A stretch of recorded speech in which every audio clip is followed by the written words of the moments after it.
Bueno, buenos días, mi nombre es María Carracedo y en esta oportunidad hablaremos del método deliberativo, redondeando un poco lo que es la temática del taller 4 del ciclo introductorio.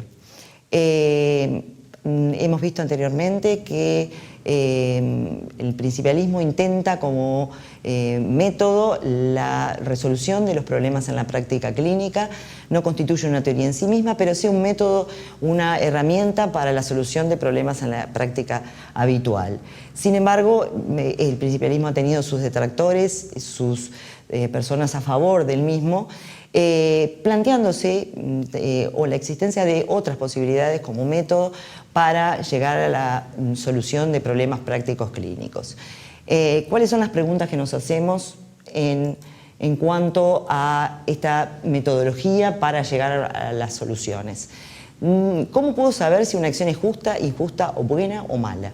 ¿Cómo puedo decidir como persona, ciudadano, miembro de una categoría profesional como puede ser la medicina o de una comunidad específica, cuáles son los objetivos legítimos de una acción determinada en el ámbito de la práctica de la medicina y cuáles son los valores y principios morales susceptibles de justificarlos y defenderlos?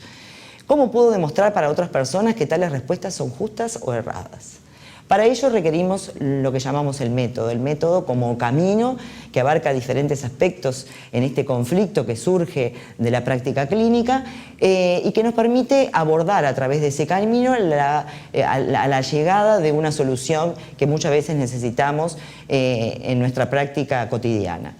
¿Qué aspectos tiene esta metodología? El método, ¿verdad? Un aspecto cognitivo donde debemos conocer exhaustivamente el caso clínico, que incluye elementos de la práctica habitual, elementos que además son valorativos, como pueden ser cuál es el contexto que se produce, qué valores y preferencias tiene el paciente. El segundo elemento diríamos que es pragmático. Las soluciones deben ser aplicables y racionales al caso que nosotros estamos analizando, ¿verdad? Y por último, un elemento no menor que es trascendental en este método deliberativo, que es el comunicacional, el que nos permite demostrar en forma argumentativa cuál va a ser la decisión a tomar y tomar esa decisión en base a argumentos que veremos posteriormente, argumentos de tipo racional. Lo que decidimos debe tener un análisis ordenado, por eso necesitamos ese método, debe ser correcto y aceptado por los demás, por todos los individuos que participan en esta toma de decisiones, incluido y fundamental en esta toma las opiniones, las preferencias y los valores del paciente y su familia. La argumentación es la herramienta que nos sirve para evaluar, ¿verdad?, cuál va a ser nuestro curso de acción a seguir, ¿verdad? La bioética utiliza el análisis racional e imparcial de los argumentos en campo cuando existe un conflicto de intereses con un fondo moral, o sea que esa argumentación se va a surgir a punto de partida de una disputa o de un conflicto moral en la decisión, ¿verdad?, que debemos tomar en esa práctica habitual. Esa argumentación es el pilar del método bioético para la toma de decisiones que decimos razonables y no racionales, ya que no podríamos abarcar todos los aspectos, ¿verdad?, en forma exhaustiva que nos llevan a tomar una determinada decisión. ¿Qué distingue o qué hace que un argumento que utilicemos sea un argumento racional, hecho fundamental para poder ser de utilidad en cuanto a la deliberación? El argumento debe ser claro y pertinente al asunto, debe estar vinculado con el asunto que pretendemos analizar. Debe encadenarse en forma inteligible las premisas y los presupuestos y deben estar relacionados con la conclusión de la argumentación, ¿verdad? No debemos plantear determinada argumentación que en realidad nos llegue a una conclusión que sea contraria a la argumentación que estamos planteando. Debemos proceder paso a paso en esa argumentación, asegurando el acceso y la comunicación de todos los participantes en esa deliberación que tienen que ver con esa disputa moral, en el sentido de que la verdad es posible construirla entre todos los actores que forman parte de esta ronda argumentativa y de deliberación. Debe satisfacer el principio de no contradicción, según el cual dos proposiciones contradictorias no pueden ser ambas válidas, ¿verdad? ¿Sobre qué deliberamos? ¿Deliberamos sobre problemas o deliberamos sobre dilemas éticos? Para ello necesitamos conocer cuáles son esos planteamientos y qué significa dilema y problema, ¿verdad? El dilema etimológicamente significa dos opuestos, una solución única a una determinada problemática, ¿verdad? Y en el lenguaje habitual es sinónimo de conflicto moral. Planteamos un dilema cuando existe un conflicto moral, ¿verdad?, que nos hace reflexionar sobre el mismo. Implica el dilema, entonces, como decíamos, el planteamiento entre dos opuestos, el reto de elegir entre dos cursos de acción. O sea que si hay dos posibilidades, hay una que es correcta y la otra no. Pero lo más difícil en la solución de estos dilemas es plantearnos cuál es la solución correcta respecto a esas dos. El otro planteamiento es a través de la problematización de los casos, ¿verdad?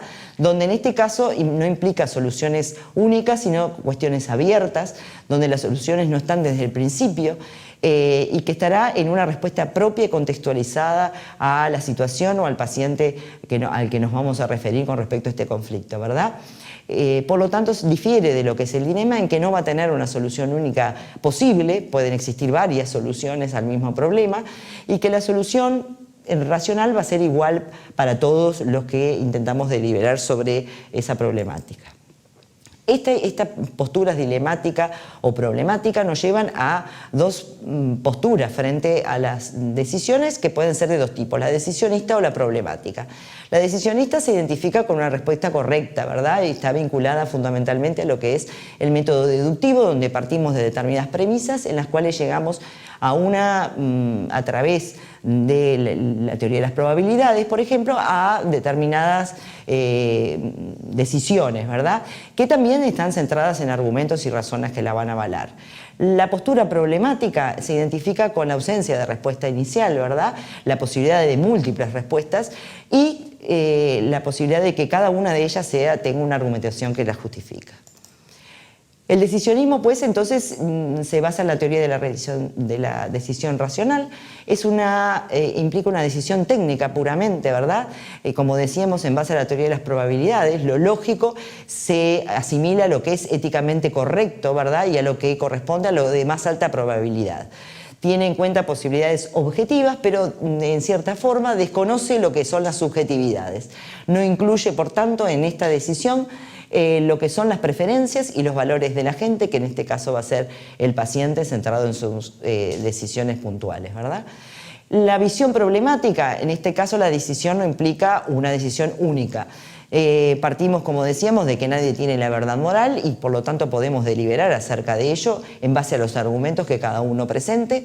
Genera un cierto grado de incertidumbre que habitualmente tratamos de evitar siempre en la práctica clínica, pero que es inevitable, ¿verdad?, en muchas ocasiones, por lo que esas decisiones a las que debemos abordar deben ser prudentes. Las decisiones entonces serán razonables, inciertas, probables, diríamos, y prudentes, por lo que requieren de la deliberación.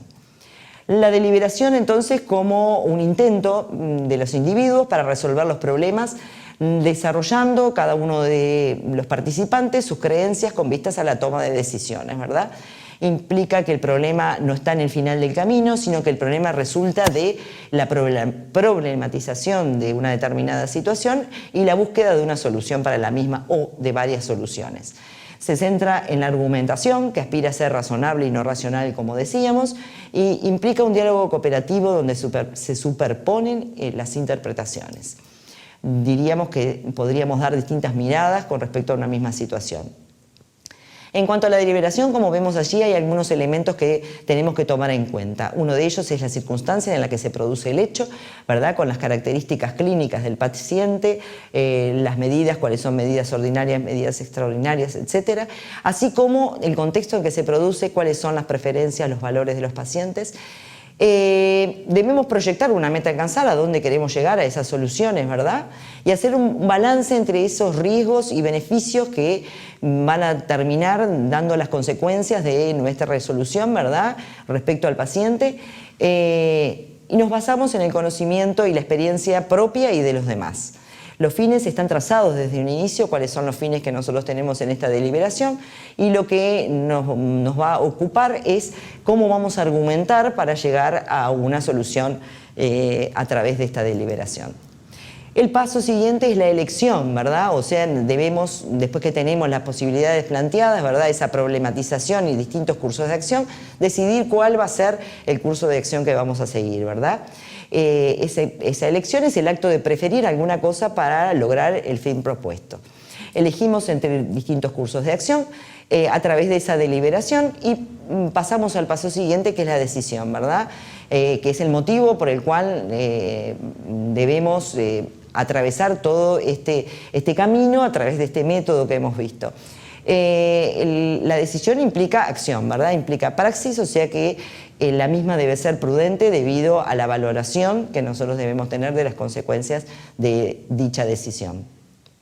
Bueno, entonces resumiendo un poco lo que es el método ético de la ética para la toma de decisiones en clínica, tendríamos algunos pasos que serían importantes de seguir en ese método, como son inicialmente deliberar sobre los hechos, sobre el caso clínico, sobre las indicaciones, sobre cuál es el problema clínico o si el problema es clínico y tiene otros problemas con fondo moral, ¿verdad?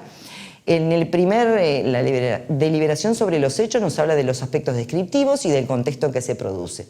El segundo punto, que es un punto central y difícil muchas veces de identificar, es los valores, deliberar sobre los valores. ¿Cuál es el conflicto moral en una situación clínica puntual, verdad? A continuación, ¿cuál es nuestro deber? ¿Cuáles son los principios deontológicos que nosotros debemos seguir en una determinada decisión, verdad?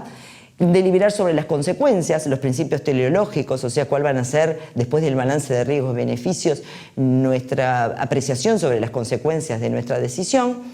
Plantear los diferentes cursos de acción, ¿verdad? Que como dijimos pueden llevar a una solución del conflicto, ¿verdad? Pero planteados de diferente forma, elegir un curso de acción y por último comprobar que la elección que nosotros realizamos fue realizada en forma coherente en base a todos los argumentos que dimos anteriormente.